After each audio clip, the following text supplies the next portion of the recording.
ಹರೀಶ್ ಪೂಂಜಾ ಅವರು ಒಂದು ಸಮುದಾಯದ ಪರವಾಗಿರತಕ್ಕಂಥ ನಾಯಕ, ಮತ್ತೊಂದು ಸಮುದಾಯವನ್ನು ಕಡೆಗಣನೆ ಮಾಡ್ತಾರೆ. ನನ್ನ ಜನರ ಜೊತೆನೇ ಬೆಳೆದವನು, ಜನರೊಟ್ಟಿಗೆ ನಿಲ್ಲುವನು, ಜನರಿಗೋಸ್ಕರ ಬದುಕ್ತಕ್ಕಂಥ ಒಬ್ಬ ಜನಪ್ರತಿನಿಧಿ. ನನ್ನ ಮನೆಯೇ ಸಂಘದ ಮನೆ. ನನ್ನ ತಂದೆ ಸಂಘದ ಸ್ವಯಂ ಸೇವಕರು, ನನ್ನ ತಾಯಿನೂ ಗ್ರಾಮ ಪಂಚಾಯತ್ ಸದಸ್ಯರಾಗಿದ್ದವರು. ಗ್ರಾಮಗಳನ್ನು ಸಂಪರ್ಕ ಮಾಡುವಂಥ ರಸ್ತೆಯನ್ನು 5.5 ಮೀಟರ್ ರಸ್ತೆಯನ್ನಾಗಿ, ಪ್ರಧಾನ ರಸ್ತೆಗಳನ್ನು 10 ಮೀಟರ್ ರಸ್ತೆಯನ್ನಾಗಿ, ಈ ರೀತಿ ಎಲ್ಲೆಲ್ಲಿ ರಸ್ತೆಗಳ ಅಭಿವೃದ್ಧಿಯನ್ನು ಮಾಡಲಿಕ್ಕೆ ಸಾಧ್ಯ ಇದೆಯೋ ಇಡೀ ಗ್ರಾಮಗಳಲ್ಲಿ ರಸ್ತೆಗಳ ಅಭಿವೃದ್ಧಿಯ ಕಲ್ಪನೆಯೊಂದಿಗೆ ಕೆಲಸ ಕಾರ್ಯಗಳನ್ನು ಮಾಡಿದೆ.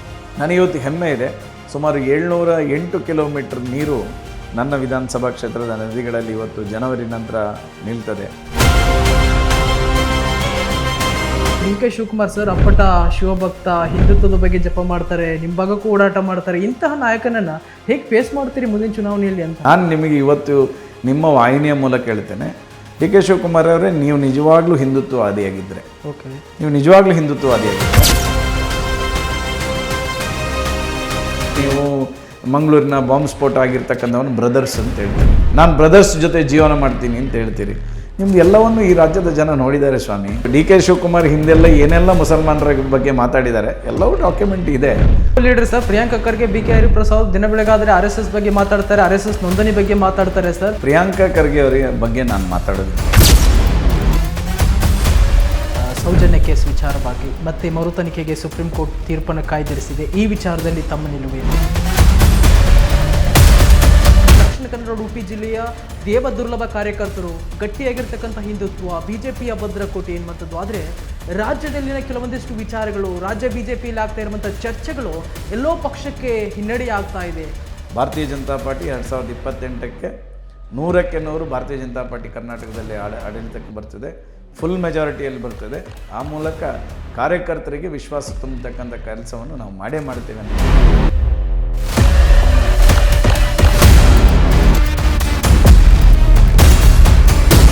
2028ಕ್ಕೆ ಹರೀಶ್ ಪೂಂಜಾ ಅವರ ಸ್ಪರ್ಧೆ ಖಚಿತನ, ಹ್ಯಾಟ್ರಿಕ್ ಗೆಲುವು? ನಾನೊಬ್ಬ ಪಕ್ಷದ ಸ್ವಯಂ ಸೇವಕ, ನಾನೊಬ್ಬ ಕಾರ್ಯಕರ್ತ. ಪಕ್ಷ ನನಗೆ 2 ಬಾರಿ ಅವಕಾಶ ಕೊಟ್ಟಿದೆ. ನನಗೆ ಪೂರ್ಣ ವಿಶ್ವಾಸ ಇದೆ, ಮತ್ತೊಮ್ಮೆ ನನಗೆ ಪಕ್ಷ ಅವಕಾಶ ಕೊಡ್ತಿದೆ.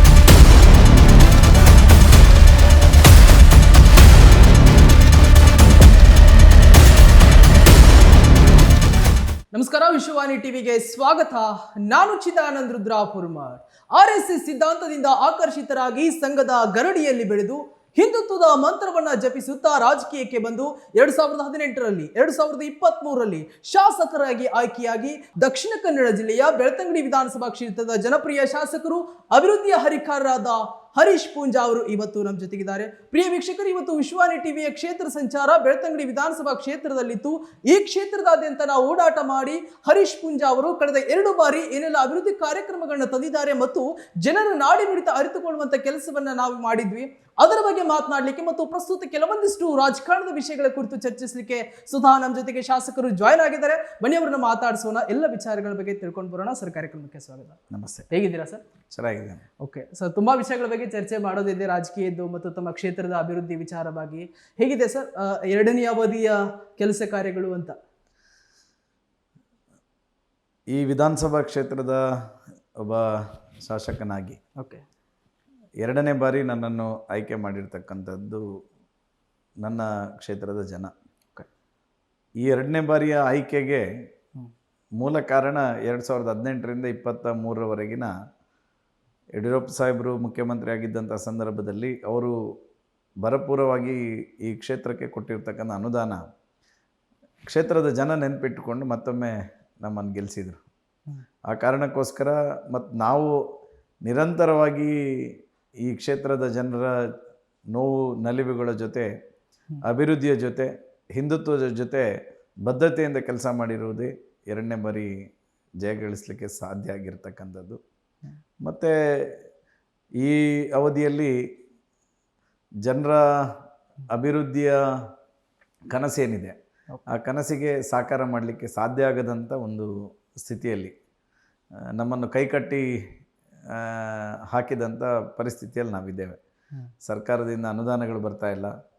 ಯಾವ ಮಂತ್ರಿಗಳ ಹತ್ರ ಹೋದ್ರೂ ಗ್ಯಾರಂಟಿ ಇದೆ, ಗ್ಯಾರಂಟಿಗೆ ದುಡ್ಡು ಕೊಡ್ತಾ ಇದ್ದೀವಿ, ಅದರಿಂದಾಗಿ ನಮಗೆ ಡೆವಲಪ್ಮೆಂಟಿಗೆ ದುಡ್ಡು ಕೊಡಲಿಕ್ಕೆ ಆಗ್ತಾ ಇಲ್ಲ ಅನ್ನುವಂಥ ಮಾತು, ಅಧಿಕಾರಿಗಳ ಹತ್ರ ಹೋದಾಗ ನಿರಾಸೆ, ಈ ಎಲ್ಲ ಕಾರಣದಿಂದಾಗಿ ಅಭಿವೃದ್ಧಿಯನ್ನು ಮಾಡಲಿಕ್ಕೆ ಸಾಧ್ಯ ಆಗದಂಥ ಪರಿಸ್ಥಿತಿಯಲ್ಲಿ ನಾವಿದ್ದೇವೆ.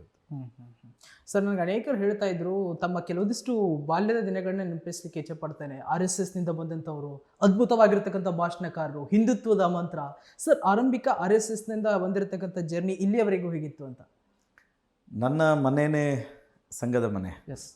ನನ್ನ ತಂದೆ ಸಂಘದ ಸ್ವಯಂ ಸೇವಕರು, ನನ್ನ ತಾಯಿನೂ ಗ್ರಾಮ ಪಂಚಾಯತ್ ಸದಸ್ಯರಾಗಿದ್ದವರು. ಓಕೆ. ಸೊ ನಾನು ಒಬ್ಬ ಬಾಲ್ಯ ಸ್ವಯಂ ಸೇವಕನಾಗಿ ಬೆಳೆದವನು. ನಂತರ ವಿದ್ಯಾರ್ಥಿ ಜೀವನದಲ್ಲಿ ವಿದ್ಯಾರ್ಥಿ ಪರಿಷತ್ನ ಕಾರ್ಯಕರ್ತನಾಗಿ ಬೆಳೆದವನು. ವಿವಿಧ ಜವಾಬ್ದಾರಿಗಳನ್ನು ನಿರ್ವಹಣೆ ಮಾಡಿದ್ದವನು ವಿದ್ಯಾರ್ಥಿ ಪರಿಷತ್ನಲ್ಲಿ.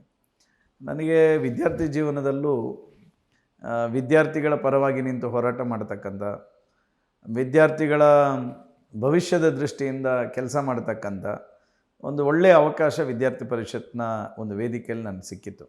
ಸೊ ಆ ಪ್ಲ್ಯಾಟ್ಫಾರ್ಮ್ ಏನಿದೆ ಅದು ನನ್ನ ರಾಜಕೀಯ ಜೀವನಕ್ಕೆ ಒಂದು ಶಕ್ತಿಯನ್ನು ಕೊಟ್ಟಿರ್ತಕ್ಕಂಥ ಸಂಘಟನೆ ಮತ್ತು ಕಾರ್ಯ ಎನ್ನುವಂಥದ್ದನ್ನು ನಾನು ಈ ಸಂದರ್ಭದಲ್ಲಿ ಹೇಳ್ತೇನೆ.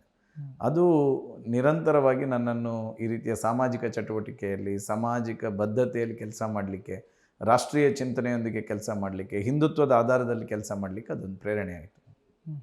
ಸರ್, ಮುಂಚೆ ತಾವು ಬರೋಕ್ಕಿಂತ ಮುಂಚಿತವಾಗಿ ಬೆಳ್ತಂಗಡಿ ವಿಧಾನಸಭಾ ಕ್ಷೇತ್ರ ಹೇಗಿತ್ತು? ತಾವು ಬಂದ ಮೇಲೆ ಏನೆಲ್ಲ ಅಭಿವೃದ್ಧಿ ಕಾರ್ಯಕ್ರಮಗಳಾಗಿದೆ? ಒಂದಿಷ್ಟು ತಮ್ಮ ಡ್ರೀಮ್ ಪ್ರಾಜೆಕ್ಟ್ಗಳ ಬಗ್ಗೆ ಬಿಚ್ಚಿಡೋದಾದರೆ ಸರ್. 2018ಕ್ಕೆ ನಾನು ಈ ಕ್ಷೇತ್ರದ ಜನಪ್ರತಿನಿಧಿ ಆಗಬೇಕಾದ್ರೆ, ಓಕೆ, ಈ ಕ್ಷೇತ್ರದ ಜನರ ಅಪೇಕ್ಷೆಗಳು ಏನಿತ್ತು ಅಂತ ಹೇಳಿದರೆ, 81 ಗ್ರಾಮಗಳಲ್ಲಿ, 48 ಪಂಚಾಯತ್ಗಳಲ್ಲಿ, 241 ಬೂತ್ಗಳಲ್ಲಿ ಇರ್ತಕ್ಕಂಥ ಜನರ ಭಾವನೆ ಏನಿತ್ತು ಅಂತ ಹೇಳಿದರೆ, ನಮಗೆ ಈ ಕ್ಷೇತ್ರದ ಅಭಿವೃದ್ಧಿಯನ್ನು ಕಾಣಬೇಕು ಎನ್ನುವಂಥದ್ದು ಅವರ ಮನಸ್ಸಲ್ಲಿ ಕೂತಿತ್ತು. ಇಲ್ಲಿ ಗ್ರಾಮೀಣ ಪ್ರದೇಶದಕ್ಕೆ ವಿಶೇಷವಾಗಿ ಜನರ ಅಪೇಕ್ಷೆ ಇದ್ದದ್ದು ರಸ್ತೆ ಅಭಿವೃದ್ಧಿ ಆಗಬೇಕು. ಎಸ್. ನೀರಾವರಿಗೆ ಬೇಕಾಗಿರ್ತಕ್ಕಂಥ ಕಿಂಡಿ ಅಣೆಕಟ್ಟುಗಳ ಅಭಿವೃದ್ಧಿ ಆಗಬೇಕು. ಅನೇಕ ಸಂಪರ್ಕಗಳನ್ನು ಸಾಧಿಸಲಿಕ್ಕೆ ಸೇತುವೆಗಳ ನಿರ್ಮಾಣಗಳಾಗಬೇಕು. ಶಾಲೆಗಳ ಅಭಿವೃದ್ಧಿಗಳಾಗಬೇಕು. ಈ ರೀತಿಯ ಮೂಲಭೂತವಾಗಿರ್ತಕ್ಕಂಥ ಅಪೇಕ್ಷೆಗಳೇ ಈ ಕ್ಷೇತ್ರದ ಜನರಲ್ಲಿದ್ದದ್ದು. ಇನ್ಯಾವುದೋ ದೊಡ್ಡ ದೊಡ್ಡ ಕನಸುಗಳು, ದೊಡ್ಡ ದೊಡ್ಡ ಪರಿಹಾರ ಆಗಲೇಬೇಕಾದಂಥ ಮತ್ತು ಅಥವಾ ಇನ್ಯಾವುದೋ ಒಂದು ದೊಡ್ಡ ಕನಸುಗಳನ್ನು ನಮ್ಮ ಕ್ಷೇತ್ರದ ಜನ ನಮ್ಮ ಮುಂದೆ ಇಟ್ಟಿರಲಿಲ್ಲ. ನಮ್ಮ ಮುಂದೆ ಇಟ್ಟಿದ್ದದ್ದು ಆ ಸಂದರ್ಭದಲ್ಲಿ, ಸರ್, ಮೂಲಭೂತ ಸೌಕರ್ಯಗಳಲ್ಲಿ ಒಂದಾಗಿರ್ತಕ್ಕಂಥ ರಸ್ತೆ ಕೊಡಿ, ನೀರು ಕೊಡಿ, ಶಾಲೆಗಳಿಗೆ ಬೇಕಾಗಿರ್ತಕ್ಕಂಥ ಮೂಲಭೂತ ಸೌಕರ್ಯಗಳನ್ನು ಕೊಡಿ, ಜನರ ಜೊತೆ ಅವರ ಸಮಸ್ಯೆಗೆ ಸ್ಪಂದನ ಆಗ್ತಕ್ಕಂತಹ ಒಂದು ನಾಯಕನಾಗಿ ನೀವು ನಮ್ಮ ಜೊತೆ ಇರಬೇಕು, ಮನೆಯ ಮಗನಾಗಿ ನಮ್ಮ ಜೊತೆ ಇರಬೇಕು ಎನ್ನುವಂಥ ಅಪೇಕ್ಷೆ ಇದ್ದದ್ದು.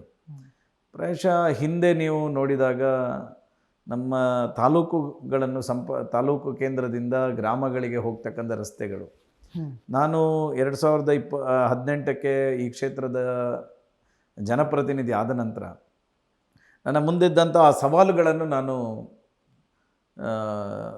ಆ ಸವಾಲುಗಳಿಗೆ ಪರಿಹಾರವನ್ನು ಕಂಡುಕೊಳ್ತಕ್ಕಂಥ ಪ್ರಾಮಾಣಿಕ ಪ್ರಯತ್ನವನ್ನು ನಾನು ಮಾಡಬೇಕಿತ್ತು. ಯಾಕಂತೇಳಿದ್ರೆ ಜನ ನನಗೆ 24,000 ಲೀಡಿಂದ ನನ್ನನ್ನು ಗೆಲ್ಲಿಸಿದ್ದು ಯಾಕೆ ಅಂತ ನನಗೆ ಅವತ್ತು ಅರ್ಥ ಆಗಿತ್ತು. ಸೊ ಆ ಕಾರಣಕ್ಕೋಸ್ಕರ ನಾನು ಹಗಲು ರಾತ್ರಿ ಆ ಸಂದರ್ಭದಲ್ಲಿ ಮೊದಲು ಸಮ್ಮಿಶ್ರ ಸರ್ಕಾರ ಇತ್ತು, ಕಾಂಗ್ರೆಸ್ ಮತ್ತು JDS ಸರ್ಕಾರ ಇತ್ತು. ಆ ಸಂದರ್ಭದಲ್ಲೂ ಮಂತ್ರಿಗಳ ಕಾಲು ಹಿಡಿದು, ಮಂತ್ರಿಗಳ ಹತ್ರ ಕಾಡಿಬೇಡಿ, ಅಧಿಕಾರಿಗಳ ಜೊತೆ ಸಂಪರ್ಕ ಮಾಡಿ, ಎಷ್ಟು ಸಾಧ್ಯನೋ ಅಷ್ಟು ಅಭಿವೃದ್ಧಿಗೆ ಅನುದಾನಗಳನ್ನು ತರಲಿಕ್ಕೆ ಪ್ರಾರಂಭ ಮಾಡಿದೆ. ದೇವರ ಆಶೀರ್ವಾದ ಅಂತ ಕಾಣುತ್ತೆ. ಸನ್ಮಾನ್ಯ ಯಡಿಯೂರಪ್ಪನವರು ಮುಖ್ಯಮಂತ್ರಿ ಆದರು. ಯಡಿಯೂರಪ್ಪ ಸಾಹೇಬರು ಮುಖ್ಯಮಂತ್ರಿ ಆದಂಥ ಸಂದರ್ಭದಲ್ಲಿ ಪ್ರತಿ ವಾರ ನಾನೇನು ಬೆಂಗಳೂರಿಗೆ ಕಮಿಟಿ ಮೀಟಿಂಗ್ ಹೋಗ್ತಾ ಇದ್ದೆ, ಪ್ರತಿ ವಾರ ಯಾವುದಾದ್ರೂ ಒಂದು ಮಂತ್ರಿಗಳ ಕೈಕಾಲು ಹಿಡಿದು, ಸನ್ಮಾನ್ಯ ಮುಖ್ಯಮಂತ್ರಿಗಳ ಕೈಕಾಲು ಹಿಡಿದು ಯಾವುದಾದ್ರೂ ಕ್ಷೇತ್ರಕ್ಕೆ ಅನುದಾನಗಳನ್ನು ಮಂಜೂರಾತಿ ಮಾಡಿಸ್ಕೊಂಡು ಬರ್ತಕ್ಕಂಥ ಪರಿಪಾಠವನ್ನು ಹಾಕಿಸ್ಕೊಂಡೆ. ಸೊ ಆ ಕಾರಣದಿಂದಾಗಿ ನಿರಂತರವಾಗಿ ಈ ಕ್ಷೇತ್ರದ ರಸ್ತೆಗಳ ಅಭಿವೃದ್ಧಿ ಕಾರ್ಯಗಳಿರ್ಬೋದು, ಅದು 3.5 ಮೀಟರ್ ಇದ್ದಂತಹ ಗ್ರಾಮಗಳನ್ನು ಸಂಪರ್ಕ ಮಾಡುವಂಥ ರಸ್ತೆಯನ್ನು 5.5 ಮೀಟರ್ ರಸ್ತೆಯನ್ನಾಗಿ, ಪ್ರಧಾನ ರಸ್ತೆಗಳನ್ನು 10 ಮೀಟರ್ ರಸ್ತೆಯನ್ನಾಗಿ, ಈ ರೀತಿ ಎಲ್ಲೆಲ್ಲಿ ರಸ್ತೆಗಳ ಅಭಿವೃದ್ಧಿಯನ್ನು ಮಾಡಲಿಕ್ಕೆ ಸಾಧ್ಯ ಇದೆಯೋ ಇಡೀ ಗ್ರಾಮಗಳಲ್ಲಿ ರಸ್ತೆಗಳ ಅಭಿವೃದ್ಧಿಯ ಕಲ್ಪನೆಯೊಂದಿಗೆ ಕೆಲಸ ಕಾರ್ಯಗಳನ್ನು ಮಾಡಿದ್ವಿ. ಪ್ರಾಯಶಃ ಅದರ ಸಾರ್ಥಕತೆಯನ್ನು ನನಗೆ 2023ಕ್ಕೆ ಜನ ತೋರಿಸಿದರು. ನಾನು ಮಾಡಿದ ಅಭಿವೃದ್ಧಿ ಕೆಲಸ ಇವತ್ತು ಈ ಕ್ಷೇತ್ರದಲ್ಲಿ 2018ಕ್ಕೆ ಬರ ಇತ್ತು. ಇದೇ ಪರಿಸ್ಥಿತಿ ಅವತ್ತು 2018ರಲ್ಲಿತ್ತು. ಮಳೆ ಇರಲಿಲ್ಲ, ಬೇಸಿಗೆ ಜನವರಿ ಪ್ರಾರಂಭ ಆದ ಸಂದರ್ಭದಲ್ಲಿ ವೆಂಟೆಡ್ ಡ್ಯಾಮ್ಗಳಲ್ಲಿ ನೀರಿರಲಿಲ್ಲ, ಬೋರ್ವೆಲ್ಗಳು ಬತ್ತಿ ಹೋಗಿತ್ತು, ಕೆರೆ ಬಾವಿಗಳು ಬತ್ತಿ ಹೋದಂಥ ಪರಿಸ್ಥಿತಿ ನಿರ್ಮಾಣ ಆಗಿತ್ತು 2018ಕ್ಕೆ. ಹೌದು. ಆವಾಗ ನಾವೊಂದು ಜಲಯಜ್ಞ ಎನ್ನುವಂಥ ಒಂದು ಕಾರ್ಯಕ್ರಮ ಮಾಡಿ ಅವತ್ತು ನೀರಿಂಗಿಸುವಂತಹ ಪ್ರಕ್ರಿಯೆಯನ್ನು ಮಾಡಬೇಕು. ನಾವು ನೀರನ್ನು ಎಷ್ಟು ಸೇವ್ ಮಾಡ್ತೀವೋ ಅಷ್ಟು ನಮಗೆ ಮುಂದಿನ ದಿನಗಳಲ್ಲಿ ಕೃಷಿಗೆ ಇರ್ಬೋದು, ಜೀವನಕ್ಕೆ ಅದು ಪೂರಕ ಆಗ್ತದೆ ಅನ್ನುವಂಥ ಕಾನ್ಸೆಪ್ಟ್ ಇಟ್ಕೊಂಡು ನಾವೊಂದು ಒಳ್ಳೆ ಕಾರ್ಯಕ್ರಮ ಮಾಡಿದ್ವಿ. ಆ ಕಾರ್ಯಕ್ರಮದಲ್ಲಿ ನಾನೊಂದು ಸಂಕಲ್ಪ ಮಾಡಿದ್ದು ಏನು ಅಂತ ಹೇಳಿದರೆ, ಸರ್ಕಾರದ ಮೂಲಕ ನಮ್ಮ ವಿಧಾನಸಭಾ ಕ್ಷೇತ್ರದಲ್ಲಿ ಹರಿಯುವಂಥ ನದಿಗಳಿಗೆ ಸೀರೀಸ್ ಆಫ್ ವೆಂಟೆಡ್ ಡ್ಯಾಮ್ಸನ್ನು ನಿರ್ಮಾಣ ಮಾಡಿ ನೀರನ್ನು ನಿಲ್ಲುವಂತೆ ಮಾಡಿ ಅಂತರ್ಜಲವನ್ನು ವೃದ್ಧಿ ಮಾಡಿಸ್ತಕ್ಕಂಥ ಒಂದು ಕಾರ್ಯ ಮಾಡಬೇಕು ಅಂತ ಯೋಚನೆ ಮಾಡಿದ್ವಿ. ಪ್ರಾಯಶಃ ಆ ಸಂದರ್ಭದಲ್ಲಿ ಪಶ್ಚಿಮ ವಾಹಿನಿ ಯೋಜನೆಯನ್ನು ನಮ್ಮ ವಿಧಾನಸಭಾ ಕ್ಷೇತ್ರದಲ್ಲಿ ಮೊದಲ ಬಾರಿಗೆ ಸುಮಾರು 75 ಕೋಟಿ ರೂಪಾಯಿ ವೆಚ್ಚದಲ್ಲಿ ವೆಂಟೆಡ್ ಡ್ಯಾಮ್ಗಳಿಗೆ ಸನ್ಮಾನ್ಯ ಯಡಿಯೂರಪ್ಪನವರು ನಮಗೆ ಅನುಮೋದನೆ ಕೊಟ್ಟರು. ಆ ನಂತರದ ದಿನಗಳಲ್ಲಿ ನಿರಂತರವಾಗಿ ಆಗಿ ಸುಮಾರು 80ರಿಂದ 84 ವೆಂಟೆಡ್ ಡ್ಯಾಮ್ಗಳ ಕಾರ್ಯ ಆಗಿದೆ ನನ್ನ ವಿಧಾನಸಭಾ ಕ್ಷೇತ್ರದಲ್ಲಿ. ನನಗಿವತ್ತು ಹೆಮ್ಮೆ ಇದೆ, ಸುಮಾರು 708 ಕಿಲೋಮೀಟರ್ ನೀರು ನನ್ನ ವಿಧಾನಸಭಾ ಕ್ಷೇತ್ರದ ನದಿಗಳಲ್ಲಿ ಇವತ್ತು ಜನವರಿ ನಂತರ ನಿಲ್ತದೆ. ಆ ನಿಂತ ನೀರಿಂದಾಗಿ ಏನು ಪ್ರಯೋಜನ ಅಂತ ಹೇಳಿದರೆ, ಸುಮಾರು 1400ಕ್ಕಿಂತಲೂ ಹೆಚ್ಚು ಕಿಲೋಮೀಟರ್ ಎರಡೂ ಭಾಗದ ರೈತರಿಗೆ ನೇರ ನೀರಾವರಿ ಸೌಲಭ್ಯ. ಅದರ ಜೊತೆಗೆ ಅಂತರ್ಜಲ ವೃದ್ಧಿಯಾಗುವ ಮೂಲಕ ಬೋರ್ವೆಲ್ಗಳಿಗೆ ರೀಚಾರ್ಜ್ ಆಗ್ತದೆ, ಬಾವಿ ಕೆರೆ ಇದೆಲ್ಲವೂ ರೀಚಾರ್ಜ್ ಆಗಿ ಅಂತರ್ಜಲದ ಮಟ್ಟ ಏರಿಕೆ ಆಗ್ತಕ್ಕಂಥ ಒಂದು ವ್ಯವಸ್ಥೆ ನನ್ನ ತಾಲೂಕಲ್ಲಿ ನಿರ್ಮಾಣ ಆಗಿರ್ತಕ್ಕಂಥದ್ದು ಈ ಸಂದರ್ಭದಲ್ಲಿ ಉಲ್ಲೇಖ ಮಾಡಬೇಕು. ಸೊ ಈ ರೀತಿ ಶಾಲೆಗಳಿಗೆ ಬೇಕಾಗಿರ್ತಕ್ಕಂಥ ಮೂಲಭೂತ ಸೌಕರ್ಯ, ಉದಾಹರಣೆಗೆ ನಾನು ಹೇಳಬೇಕು, ನಾನು ಈ ಕ್ಷೇತ್ರದ ಸರ್ಕಾರಿ ಶಾಲೆಗಳಲ್ಲಿ ಇರ್ತಕ್ಕಂಥ ಒಂದು ಶೌಚಾಲಯವನ್ನು ನಾನು ನೋಡಿದ್ದೇನೆ. ಆ ಶೌಚಾಲಯದ ಸ್ಥಿತಿಗತಿಯನ್ನು ನೋಡಿದಾಗ ನನಗೆ ಅನಿಸಿತ್ತು, ನಮ್ಮ ಕ್ಷೇತ್ರದ ನಮ್ಮ ಜಿಲ್ಲೆಯಲ್ಲಿ ಇರ್ತಕ್ಕಂಥ MRPL CSR ಉಪಯೋಗ ಮಾಡಿಕೊಂಡು ಒಂದಷ್ಟು ಶೌಚಾಲಯ ನಿರ್ಮಾಣ ಮಾಡಬೇಕು ಅಂತೇಳಿ.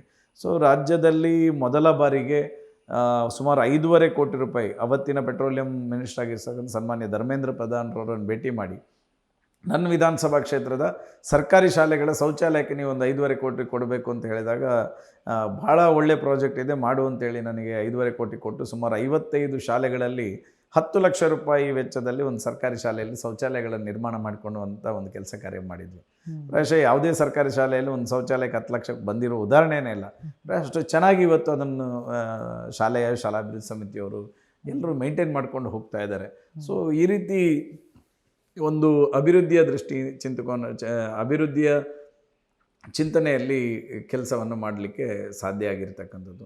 ಅದರ ಜೊತೆಗೆ ನಮ್ಮ ತಾಲೂಕಿನ ಮುಗೇರಡ್ಕ ಅನ್ನುವಂಥ ಪ್ರದೇಶದಲ್ಲಿ ಮಳೆ ಬಂದಾಗ ಅಲ್ಲಿಯ ತೂಗು ಸೇತುವೆ ಕೊಚ್ಚಿ ಹೋದಂಥ ಸಂದರ್ಭ, ಪ್ರಾಯಶಃ ಆ ಸಂದರ್ಭದಲ್ಲಿ ಅಲ್ಲಿಯ ಊರಿನ ತುಂಬ ಬೇಡಿಕೆ ಏನಿತ್ತು ಅಂತೇಳಿದ್ರೆ ನಮಗೊಂದು ಸೇತುವೆ ನಿರ್ಮಾಣ ಆಗಬೇಕು ಅಂತೇಳಿ. ಈ ಜಿಲ್ಲೆಯ ಪ್ರಮುಖ ಜೀವನದಿ ನೇತ್ರಾವತಿ ನದಿ, ಆ ನೇತ್ರಾವತಿ ನದಿಗೆ ಸೇತುವೆ ನಿರ್ಮಾಣ ಮಾಡಲಿಕ್ಕೆ ಸಣ್ಣ ಪುಟ್ಟ ಅನುದಾನಗಳು ಸಾಕಾಗೋದಿಲ್ಲ ಎನ್ನುವಂಥದ್ದು ಮನಸ್ಸಲ್ಲಿತ್ತು. ಸೊ ಆ ಸಂದರ್ಭದಲ್ಲಿ ಯಡಿಯೂರಪ್ಪ ಸಾಹೇಬರು ಮುಖ್ಯಮಂತ್ರಿ ಆಗಿದ್ದಂಥ ಸಂದರ್ಭದಲ್ಲಿ ಏತ ನೀರಾವರಿಯ ಬಗ್ಗೆ ನಾನು ಆಗಿನ ನೀರಾವರಿ ಇಲಾಖೆ ಪ್ರಿನ್ಸಿಪಲ್ ಸೆಕ್ರೆಟರಿ ರಾಕೇಶ್ ಸಿಂಗ್ ಅವರನ್ನು ಮಾತಾಡಿದಾಗ, ನಿಮ್ಮ ಜಿಲ್ಲೆಗೆ ಯಾಕೆ ಬೇಕು ಏತ ನೀರಾವರಿ, ನಿಮಗೆ ಅಷ್ಟೆಲ್ಲ ಮಳೆ ಬರ್ತಾ ಇದೆ, ಅಷ್ಟು ನೀರು ನಿಮಗೆ ಮಳೆ ಬರ್ತಾ ಇರುವಂತಹ ಈ ಜಿಲ್ಲೆಗಳಿಗೆ ನಾವು ಏತ ನೀರಾವರಿ ಕೊಡಬೇಕಂತ ಅವಶ್ಯಕತೆ, ನಾವು ಇದೇನಿದ್ರು ಉತ್ತರ ಕರ್ನಾಟಕಕ್ಕೆ ಅಂತ ಹೇಳಿದ್ರು. ನಾನು ಅವ್ರಿಗೆ ವಿವರಿಸಿದೆ, ನೋಡಿ ನಮ್ಮ ಜಿಲ್ಲೆಯಲ್ಲಿ ಇರ್ತಕ್ಕಂಥದ್ದು ಒಂದು, ಈ ಜಿಲ್ಲೆಯ ಜನರಿಗೂ ಮಾಹಿತಿ ಇದೆಯೋ ಇಲ್ಲೋ ಗೊತ್ತಿಲ್ಲ, ನಮ್ಮ ಜಿಲ್ಲೆಯಲ್ಲಿ ಇರ್ತಕ್ಕಂಥ ನದಿಗಳು ಶಾರ್ಟ್ ಸ್ಪ್ಯಾನಲ್ಲಿ ಹರಿಯತಕ್ಕಂಥ ನದಿಗಳು. ಮ್ಯಾಕ್ಸ್ ಟು ಮ್ಯಾಕ್ಸ್ ಅಂತ ಹೇಳಿದರೆ ಒಂದು 200 ಕಿಲೋಮೀಟ್ರ್ಗಿಂತ ಜಾಸ್ತಿ ಹರಿಯೋದು ಪಾಯಸ್ವಿನಿ ಮಾತ್ರ. ಬಾಕಿ ಎಲ್ಲ ನದಿಗಳು, ನೇತ್ರಾವತಿ ಇರ್ಬೋದು, ಕುಮಾರಧಾರ ಇರ್ಬೋದು, ಅಥವಾ ಫಲ್ಗುಣಿ ಇರ್ಬೋದು, ಈ ರೀತಿ ಎಲ್ಲ ನದಿಗಳು max to max 150 to 180 kilometres ಒಳಗಡೆ ಹುಟ್ಟಿ ಸಮುದ್ರ ಸೇರಿಬಿಡ್ತದೆ. ಸೊ ಇಷ್ಟು ಶಾರ್ಟ್ ಸ್ಪ್ಯಾನಲ್ಲಿ ಹರಿತಕ್ಕಂಥ ನದಿಗಳಲ್ಲಿ ಏನಾಗುತ್ತೆ, ಇವತ್ತಿನ ಈ ನದಿಗಳಲ್ಲಿ ಹೂಳು ತುಂಬಿ ಎಲ್ಲಿಯೂ ನಮ್ಮದು ಸಾಂಪ್ರದಾಯಿಕವಾಗಿರ್ತಕ್ಕಂಥ ಗುಂಡಿಗಳಿಲ್ಲ. ಆ ಈ ಗುಂಡಿ ಇಲ್ಲದ ಕಾರಣಕ್ಕೋಸ್ಕರ ಅಂತರ್ಜಲ ಇವತ್ತು ನೀರು ಭೂಮಿಗೆ ಅಂತರ್ಜಲದ ಮಟ್ಟ ಏರಿಯುವಂಥ ಪರಿಸ್ಥಿತಿ ಇಲ್ಲ.